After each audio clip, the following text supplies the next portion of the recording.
Law, if a child misses more than a certain number of days of school without a good reason, a parent or guardian can go to jail. But did you know that teacher absences are tracked by the federal government as well? Yeah, News Channel 11's Curtis McLeod started digging into the number of teachers in the Tri-Cities listed as chronically absent. And what he found may surprise you. I've been looking at the data for the last few months, and I was very surprised to learn that in some school systems in our area, more than a third of teachers are considered chronically absent by the U.S. Department of Education.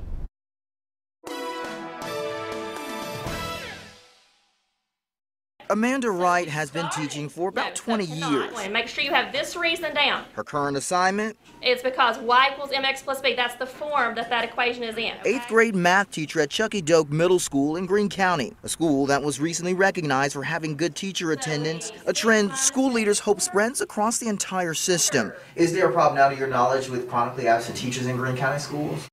We do have some of that. Director of Schools Dr. David McLean says they have closely monitored teacher attendance within the last year. The U.S. Department of Education considers teachers chronically absent if they miss 10 or more days of class time in one school year. Federal data reported from the 2013-2014 school year shows 25% of teachers were considered chronically absent in Greene County schools. Dr. McLean says the numbers were better last year, showing 23% of teachers were considered chronically absent. And they want it to be even lower.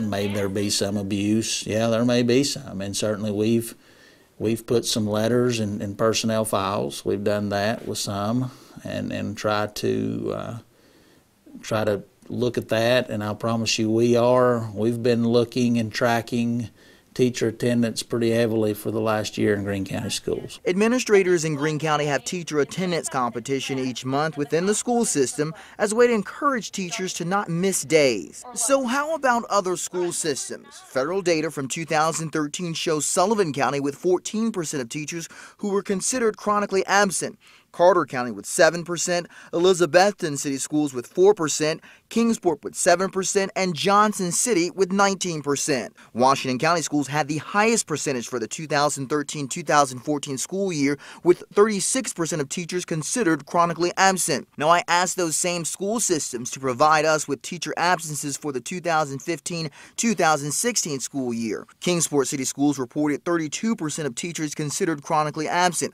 while Carter County and Johnson City Schools reported 26%. Johnson City Director of Schools, Dr. Steve Burnett. There's a big difference between a teacher missing because of an illness that was a long-term illness or a surgery, that sort of thing. I wouldn't really call that a chronically absent person. Even if a teacher is out due to maternity or medical leave, that teacher is still considered chronically absent. Johnson City Director of Schools, Dr. Steve Burnett, says if teachers don't have an appropriate excuse, there's no substitute for missing valuable class time. There's only 180 days with students that we have contact with students in a school year.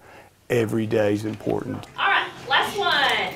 Back at Chucky Doak, Mrs. Wright is making every day in the classroom count. It increases at first, but then what happens?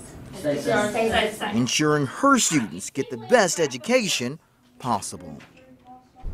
Now, we did request updated information for all the school systems, including Washington County, Tennessee schools, Sullivan County, and Elizabethton School, as well as Bristol, Tennessee schools. Right now, Elizabethton City Schools are in the process of moving to a system where they can effectively track teacher absences.